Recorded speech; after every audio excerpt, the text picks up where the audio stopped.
দর্শক আপনারা দেখছেন যে কোটা সংস্কারের দাবিতে যে শিক্ষার্থীদের আন্দোলন বাংলা ব্লকেড সেটি এখনো চলমান রয়েছে।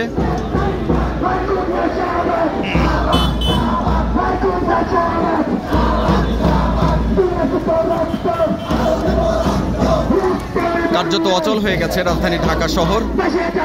এটি হচ্ছে সায়েন্স ল্যাব মোড় রাজধানীর। এভাবেই কিন্তু রাজধানীর প্রত্যেকটি প্রবেশ পথ কলেজ ইউনিভার্সিটির শিক্ষার্থীরা ব্লক করে রেখেছে। প্রত্যেকটি সড়ক মহাসড়কগুলো রাজধানীর প্রত্যেকটি সড়কে এভাবে গাড়ি চলাচল বন্ধ রয়েছে।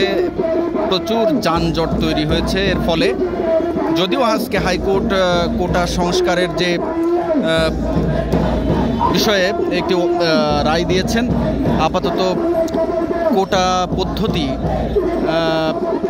স্থিতাবস্থা জারি করেছেন। অর্থাৎ হাইকোর্ট যে রায়টি দিয়েছিলেন সেই রায়টির স্থিতাবস্থা থাকবে এবং হাইকোর্টের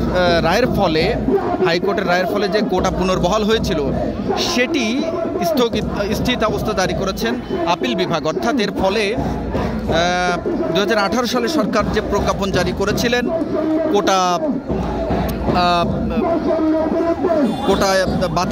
কোটা বাতিল করে যে সরকার যে সিদ্ধান্ত, সেই সিদ্ধান্তে বহাল থাকছে। অর্থাৎ যে পরিপত্রটি জারি করেছিল সরকার সেই পরিপত্র পুনরায় বহাল থাকবে।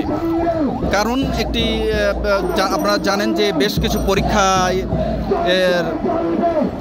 কিছু চাকরির পরীক্ষা এরই মধ্যে প্রক্রিয়াধীন রয়েছে। তো সে সমস্ত নিয়োগ প্রক্রিয়ায় কিন্তু মুক্তিযোদ্ধা কোটা বা কোনো ধরনের কোটার কথা ছিল না, যার ফলে রাষ্ট্রপক্ষই এই আবেদনটি করেছিল যে তারা এই কোটা যে বাতিলের যে সিদ্ধান্ত সেটি বহাল চেয়ে, অর্থাৎ হাইকোর্টের রায়ের বিরুদ্ধে তারা আপিল করেছিলেন। সেই আপিল আবেদনটি আজকে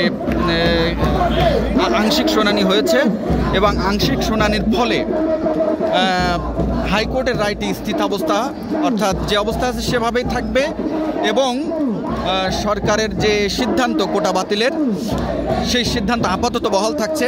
এ বিষয়ে 1 মাস পরে আবারও শুনানি অনুষ্ঠিত হবে আপিল বিভাগে।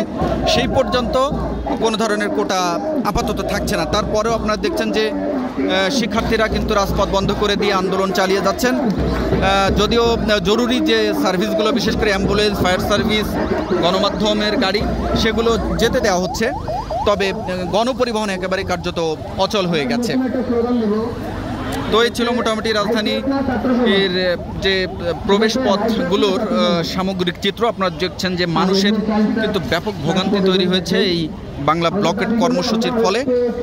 তো হয়তো তারা বলছেন যে আজকে 5টা থেকে 6টা পর্যন্ত কর্মসূচি থাকবে, আগামীকাল তাদের অন্য কর্মসূচি থাকবে। তো এই ছিল মোটামুটি রাজধানী ব্লকের শিক্ষার্থীদের আন্দোলন সর্বশেষ।